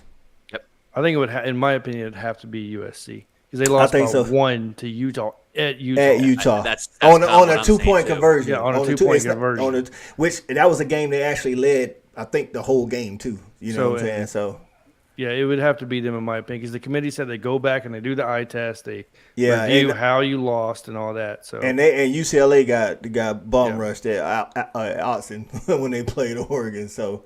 Look at UConn. UConn winning Vanderbilt. That's dumb. Yeah, look, UConn got them a win 36-33 over Liberty. I think it was. That's crazy. It was Liberty. Oh my God! Just beat Arkansas. Oh my God! Garbage, bro. South Florida taking an L to SMU 41-23. Hey, took an L. SMU though. Houston beat Temple 43-36 in a shootout.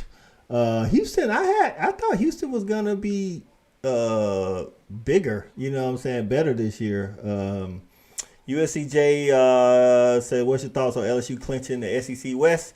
Hey man, it was a hard game to watch for one. It was like two field goals and a touchdown from LSU and a field goal and a touchdown from Arkansas. It was like watching paint dry. I don't know. It's like listen. I'm gonna be honest with you. When I watch LSU, I can't believe that LSU is the West representative. Let's just say that. I'm just gonna leave it at this. I'm glad they have the opportunity to be the sacrificial lamb to Georgia's warm-up game and to the semifinals. That's all I'm going to say because that's all I considered that game. Even if Alabama would have went in, it would have been a sacrificial game to here's your goodbye roses, Bryce Young, like type scenario in my opinion. So, but just saying something real quick to talk about JJ, the quarterback play, JT Daniels, and this is for you actually. JT Daniels went to West Virginia, has played not great, by the way, all year, gets benched, and the backup is the one to beat Oklahoma, by the way. Well, listen, I thought JT started the year off good. His wide receivers didn't hit. Like in that Pitt game, his wide receivers didn't do anything to help him out. And then the next 2 weeks after that, same thing. And then after that, I think his play went down. And today was just a combination of all of that. And then they bench him for the other guy. So JT needs and then West Virginia ain't got no great running game either. Like JT's not a mobile quarterback, you know what I'm saying? So he has to have some kind of running game. And West Virginia, I honestly don't know why he chose West Virginia. I thought he would go back West Coast a little bit, but because of the quarterback coach. Oh, okay. Yeah, Graham Harrell was his offensive coordinator, quarterback coach at USC, which is good. Okay. But you know, the only thing I question about West Virginia, still gotta have the players. You gotta have the players, but also too, they were really conservative. I mean, don't get me wrong, Pitt's defense is good. But the fact that he only threw for like 180, 160 yards against Pitt in that first game was a very conservative game. And I think you've gone through the season. You've looked at a guy that, you know, he's a smart quarterback. He's a great player. Open it up. You're running a spread offense under Graham Harrell. What are you being conservative for? And at this point in this stage of the season, at the time during this game, you're 3-6. We gotta win this game, or you're not even going bowling. I think they're going to lose to Kansas State next week, so they'll have 7 losses. They won't go bowling this year. But at this point, if you're JT, if you just got benched this year, clearly that Garrett Green's going to be the quarterback for West Virginia going forward. He's going to leave West Virginia at this point, or he's going to call it a career. It's one or the other. But I don't see him calling a career. I think there's going to be a couple teams looking forward to seeing him go in the portal. It's going to be interesting for him, but at the same time, though, you know, they're going to lose a lot of guys at West Virginia. Bryce Ford Wheaton is clearly their best wide receiver that they have there. He'll be gone this year. Their offensive line will have a major turnover. Yeah, I didn't know. I don't know why I thought he was like a sophomore, but you guess you're right. You guys want to know how real it got in that Alabama game versus Ole Miss? By the way, so Nick Saban held the open practice for tryouts on Monday. On open week you know what he did in the game? I think this was to prove a point. Jamar Gibbs was complaining in the beginning of the game. He had 6 carries for 3.5 yards, and he benched him for the whole second half. He never played it down in the second half. The GOAT, baby. I'm telling you right now, man. That's showing me, because the last time he's made moves like this, he killed the entire staff. I think he's about to make sacrificial lambs of all the coordinators and assistants. I could definitely see that, man. Talking about coaching, so we touched on it early in the conversation, but Coach of the Year candidates, Dan Lanning lost that tonight. He did. Or he lost his vote at being one of the finalists. Yeah. I think right now you got Heupel at Tennessee. Sonny Dykes. I think for me, Sonny Dykes and Kirby actually lead the clubhouse. Sonny Dykes, because this is his first year, new staff, you know what I'm saying? TCU wasn't great yet last year, and he's coming in and he's doing what he's doing. Kirby, only because of what we lost in the draft last year, you know what I'm saying? Like, I know at this point it's looking like, you know, that Georgia can't be beat. But coming into the year, that ain't what everybody was saying. They was like, oh, they lost 15 players to the draft, 5 in the first round. Like, how are they going to do it? And honestly, the defensive numbers, they're like, I think last year we was giving up 10.2. Now we're giving up like 11 points a game. You know what I'm saying? So that's crazy. You gotta add Lincoln Riley in there too. Lincoln Riley.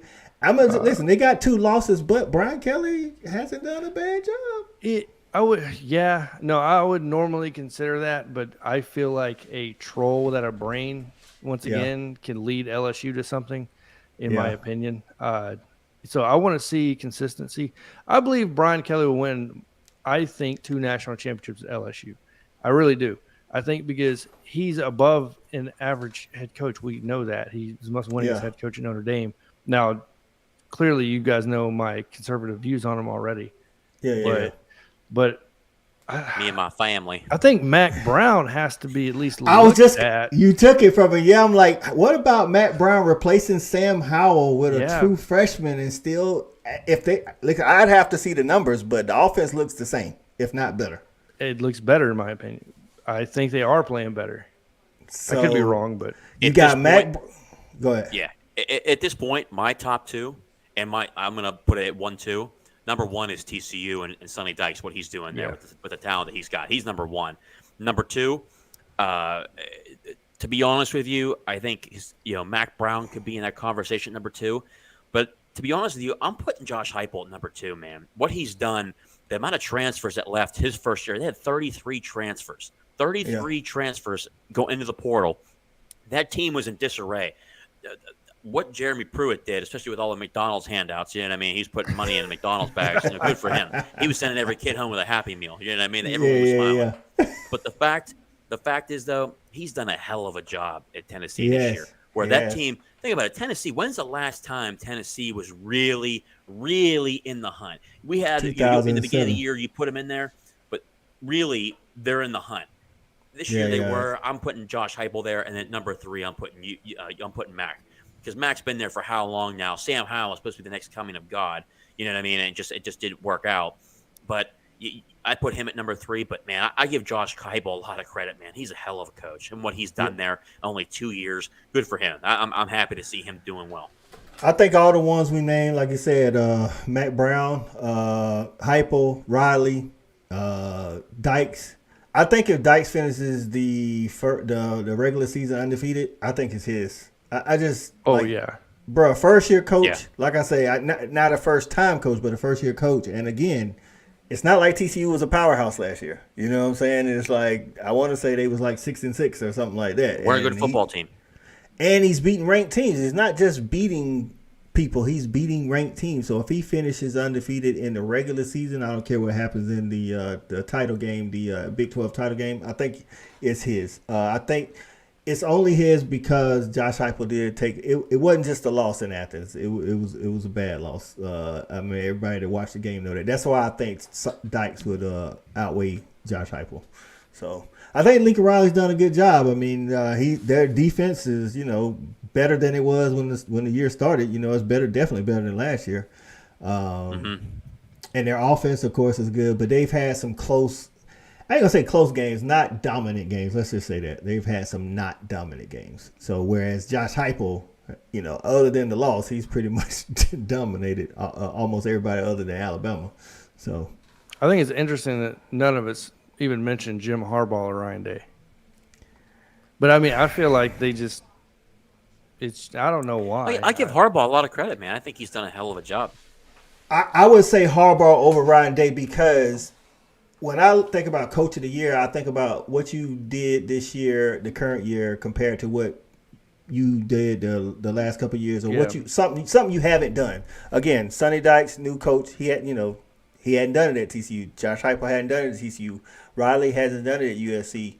Jim Harbaugh had to replace 2 of the best defensive ends in college football, and want to say 2 of his defensive backs. Like he lost some guys to the NFL too, and his offense is probably lost his coordinator, and his offense is probably better. You know what I'm saying? Like Ryan Day's doing nothing this year that he hasn't done. The past 2 years. You know what I'm saying? So you're right, and they lost their top. I guess you could say they did lose. They did lose 2 first-round top 10 or receivers. Yeah. So I guess, and then their offense still looks the same. But you returned a lot of that too. Like you returned, even though you hadn't played with Smith and Jigba for most of the year. So I just it don't look amazing. Let's just say that. Yeah, I think there's no way to argue against Sonny Dykes. It's a hard argument to go against. Bruh, it is. It really is. He's just done a hell of a job. And everybody mocked that hire. And what you hate is it's still 10 games in every week. Most people, like 50% of the public, is picking him to lose, regardless of who they play. How many people said that Texas was going to smoke him? Yeah, I mean, to be honest with you, I remember when that hire was made, and people were really telling me, "Hey, you're nuts. They should have never got rid of Gary Patterson. It's the only guy that's ever been successful at TCU." But I remember telling people, look, Sonny Dykes, what he did at SMU, you can't doubt that. That's a guy. It's okay. I think he's in a great market, but for what they had at SMU, and I think SMU will be in a Power 5 here pretty soon. But I think what he did at SMU was tremendous, and then now he's got the other resources to go with it. I think it just goes to show how great of a coach he is, and he's really turned heads this year. I thought, if you're going to fire Gary Patterson, either bring in a good hire. Sonny Dykes was that guy because he's been down in Texas. He understands the landscape, the area, recruiting, you name it. It was a good hire overall. I think Dykes actually won it tonight, not just because they beat Texas at Texas, but because they held Texas to 10 points. The playoff committee, TCU don't play no defense. TCU don't play no defense. Sonny Dykes I got your defense. We're going to roll up into Austin and shut down whoever you thought was good up in Austin. Quinn Ewers looked horrible. I think he's good. I don't think he's like whatever. I said, me and Judge, we talked about this when we was in Texas. I just think he's all right. I think he's all right. I don't know. They're about to go 0 for 2. Quinn Ewers not being very good, and then Arch Manning's not going to be very good either. I've watched that tape. My he did not play very that good. Is a hot one right there. Cut that segment out. Man. Arch Manning is garbage. That's what he's saying. That's what JJ said. He said Texas is in for a long 3 years here coming up at the quarterback position. I think it's going to be rough. I will say this. I believe Oklahoma got the right guy. I do really like Jackson. What's his name? Jackson Arnold. Like that dude in high school, he bumped from a 4 to a 5-star already. He is killing it this year, like looking serious. Now, can they hold on to him? Because that's another conversation that has to be had. Is his questionable recruiting tactics of once you commit, you can take no more official visits anywhere else. Because Brent Venables Dabo does that at Clemson, so Brent Venables is he's trying to start that over there. John Foss said if the Pac-12 all the contenders have 2 L's, would Tennessee have a good chance of being? I'm gonna be honest with you, John. I think Tennessee's in regardless. That's what I just don't see a scenario where Tennessee doesn't get in. Has to be Michigan or Ohio State playing some kind of epic overtime, 2 overtime, thriller, and then TCU wins out. So now you got Georgia, TCU, the winner of the Ohio State, Michigan, and then Michigan or the loser of that game. That's the only way I see TCU, especially with Oregon going down tonight. I just don't see a Pac-12 team. I mean, not Pac-12, but I don't see anybody else outside. North Carolina, they'd have to. I don't know what North Carolina have to do. They have to do a lot to jump Tennessee. They would have to literally take Clemson to the woodshed, like 15-10 type. Like Drake Mays, 500 yards, 6 touchdowns. And Clemson looks lost. I think at this point, honestly, I think Georgia. I think it's going to be Georgia's going to finish 1 in the final CFP. I think Georgia will be 1. I think the winner of Ohio State, Michigan, which unless it's inclement weather, I think it's going to be Ohio State. If it's inclement weather, it's going to be Michigan. But I think Ohio State 2. I think Tennessee's going to finish 3rd, and then unless TCU, I think the committee is higher on Tennessee than TCU, even though TCU is winning. You know what I mean? They are. I think they are. They are. Well, I mean, it showed like in the release, like before Tennessee lost to Georgia, it was showing heavily. But y'all know how it is. Like they'll say it'll be that final Sunday, and they'll be doing the CFP, and they'll be like, "Well, if we leave Tennessee at 4, they gotta play Georgia again. Do we want that in the first round?" They'll find a way to say Tennessee was more impressive than TCU, and TCU will be number 4. You know what I'm saying? Watch. That's just how they do. You know what I'm saying? It's like last year, Georgia loses the SEC championship, but and Alabama's not wasn't Alabama number 1? In the SEC championship, no.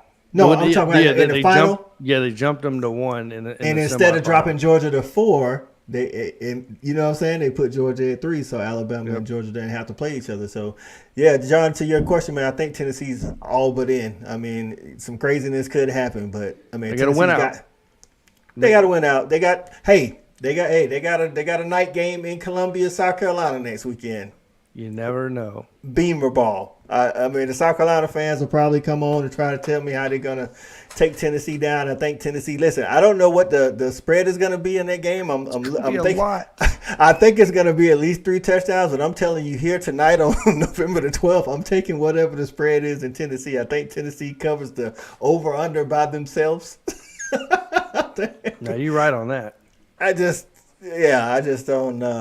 Yeah. So Wallace says if TCU wins out, they'll be ranked number 3 in the playoffs. So. I'm telling you, I think I think it's going to be something, but they're not going to have Tennessee and Georgia play in the first round. I just don't. Yeah. I don't see that happening. They'll justify it somehow. Whether it's right or not is another question, but they'll justify it somehow by putting TCU number 4. So yeah, that's what I think. But yeah, Tennessee has South Carolina, and then they got Vandy. So. And Notre Dame's not going to escape this conversation by barely beating Navy by 3. Bro, we mentioned it when we first came in. Oh, you did? Okay, yeah, never mind. Okay. They started out. It was like 21-7 or something like 28-14, and then Navy just started running the ball all over. And I was watching the game. I'm thinking, see, Clemson, this is how you do it right here. Like Navy just running down their throat. Yeah, UCLA tied the game. Yeah. Oh, UCLA tied the game. Oh, yeah, okay. They tied the game. They're going to come back, and I feel like they're going to house them. Yeah, I think so. I think it just took them a little while to wake up. So it's the Pac-12 again. They're playing the, for us it's 11:46, but there it's like they just not getting started. It's like 8 in the morning. Yeah, for real. So, it feels that way, man. That's right, man. Before we get out of here, man, JJ, go ahead and tell her where they can find you, man. So you can find me on my account on Twitter, JJ_Kitchen40.